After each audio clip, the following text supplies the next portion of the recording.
So you've seen the video, you like it, the Harold Bell Skuxon thing. So I'm going to give you a breakdown, and I was concerned because I took my microphone stand home last night, but I've got a replacement. I've got a glass.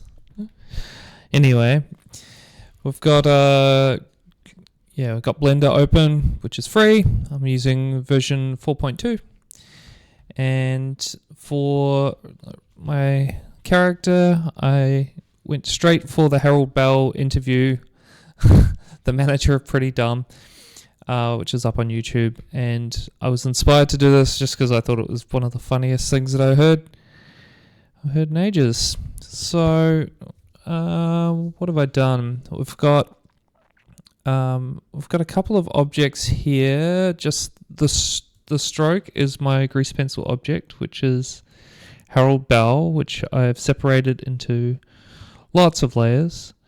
But the first thing that I actually did for the actual keying of the animation was kind of annoyingly way back here. I did the mouth opening and closing. So I took that and then applied a time offset modifier so that I could switch between those two mouth shapes very easily without having to copy and paste the keyframes.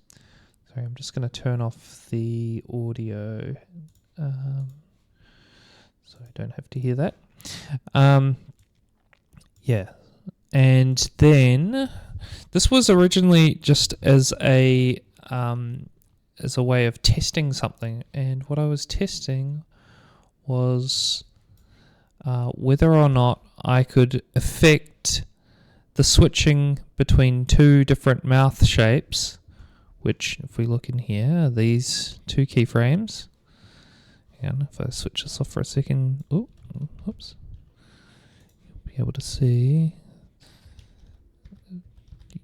I wanted to make a switch for these and then have audio amplitude effect when the mouth is in that position or that position, which is something that I've done a bit before, but usually using the location of the jaw. So like the amplitude would affect how open the jaw is.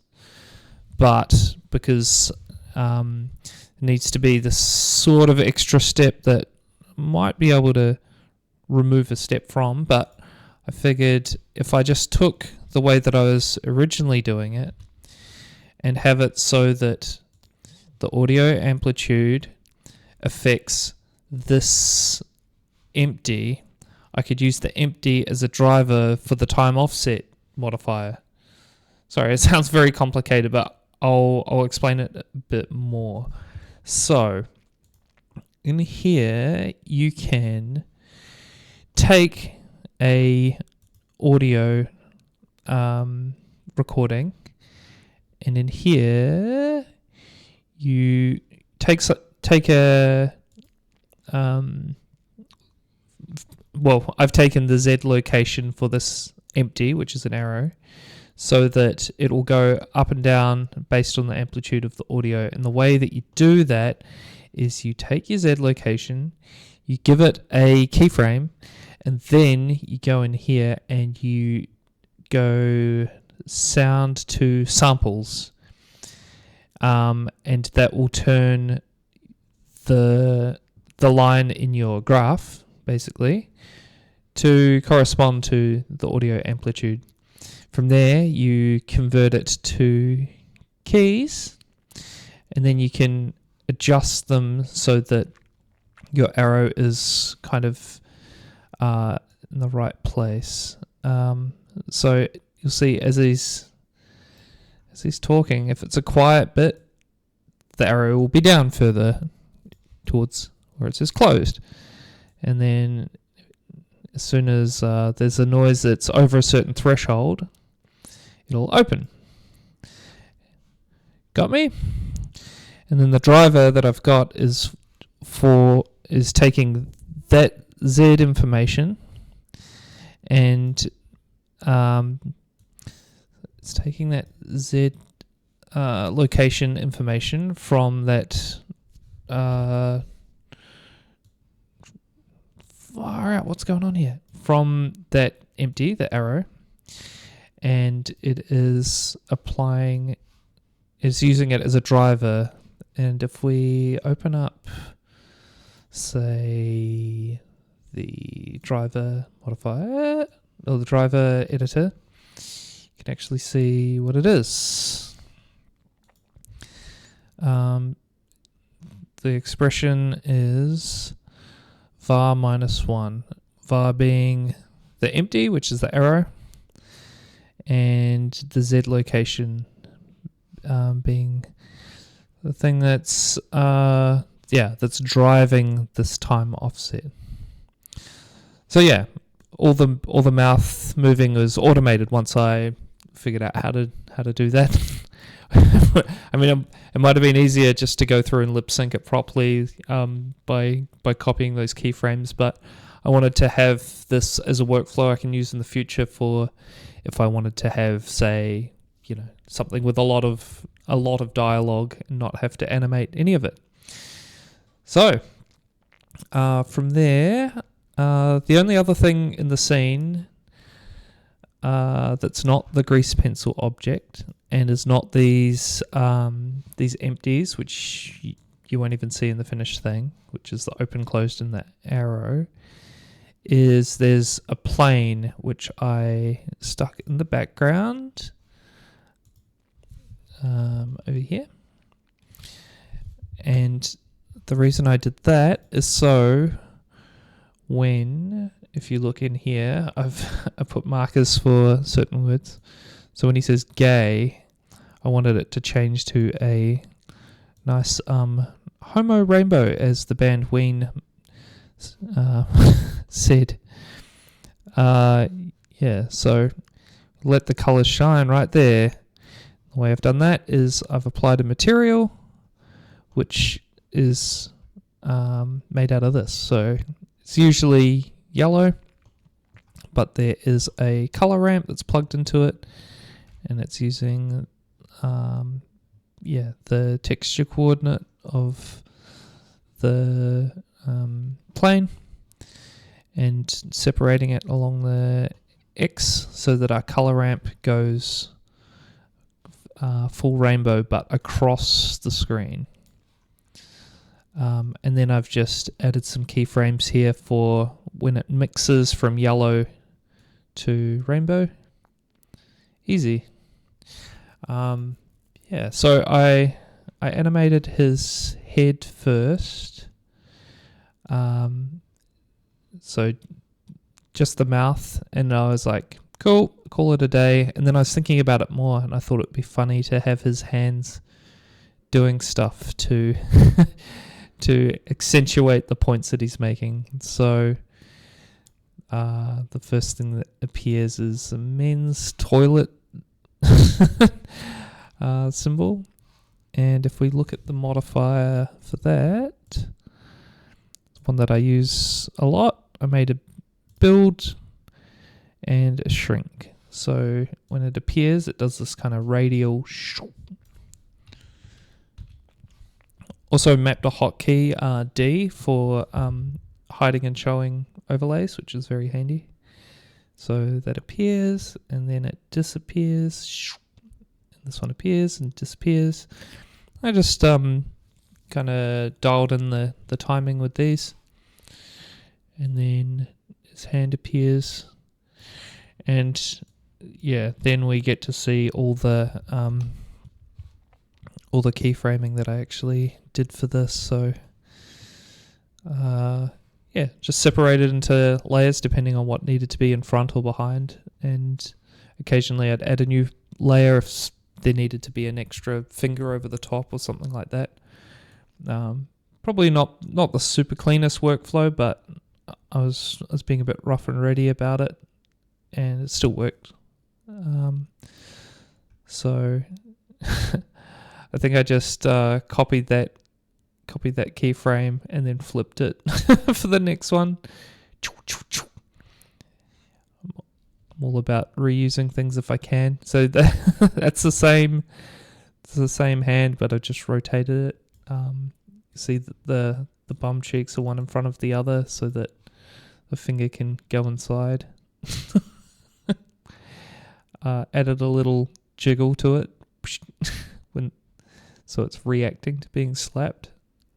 And the slap is so basic. I just reversed the hand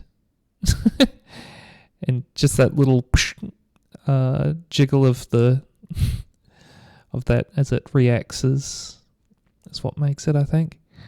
I was going to put in a smear, but I thought it might have been a bit too fast.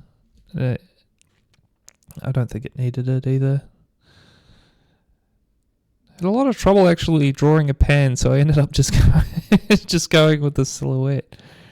I mean, I figured I wasn't going to spend too long working on this, so I went for the simplest options that I could. And also tried to make sure that it's kind of switching backwards and forwards, so your eyes darting from one side to the other. Makes it a bit more interesting, keeps things a bit more symmetrical.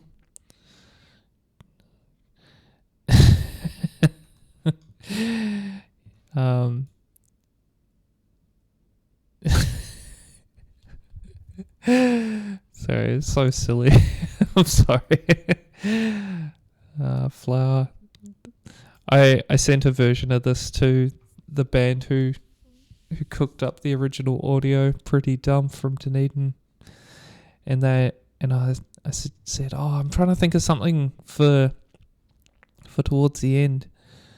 They suggested him sitting on a pineapple, so that's why there's a pineapple going inside.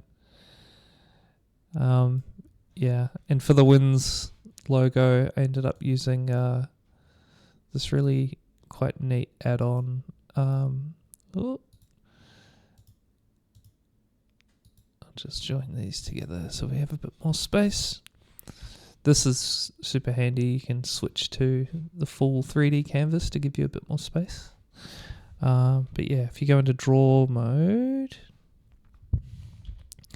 there's this add-on Niji GP, which is great.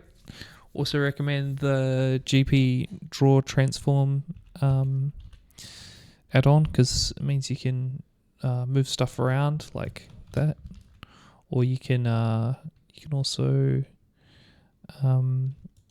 extend stuff if you need to. You know, strokes that have already been drawn, you can extend and shorten them. Yeah. Oh, and this bit here, like where the hand is going along rather than chopping backwards and forwards, I added I put a keyframe for where it starts, then a keyframe for where it finishes, and then in edit mode I highlighted these, went into edit mode, and then I interpolated the sequence so it came up with all the frames in between, which are those blue ones. I've actually got a hotkey for that. Yeah, and it's a super handy thing for animating that sort of smooth thing. And you can change the steps, and you can dial in the timing a little bit with this linear or this, these types. So, and you can also make it flip.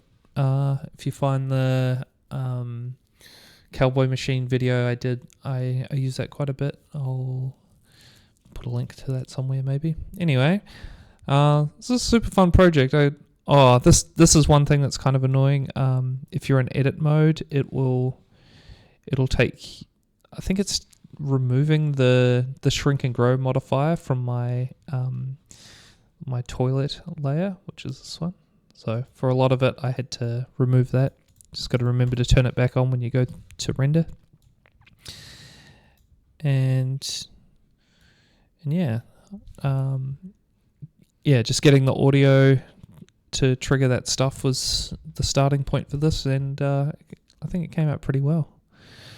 Be sure to give a listen to Pretty Dumb. They're so good. Oh, another thing I didn't mention is at the start of the project, when I went through and stuck the audio into it. I used the video sequencer. Yeah, so I dropped in the audio here, and that's the reason that I'm working at 8,350 frames in, is because I couldn't quite figure out how to. I mean, I could have chopped up the original audio down to the size that I wanted before I brought it in, which is what I probably should have done.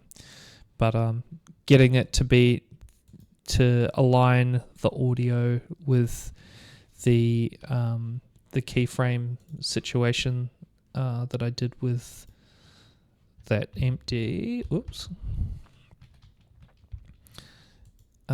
With this, it was kind of tricky to get them aligned if I had to move them around in here and in the sequencer to make them line up, if that makes sense.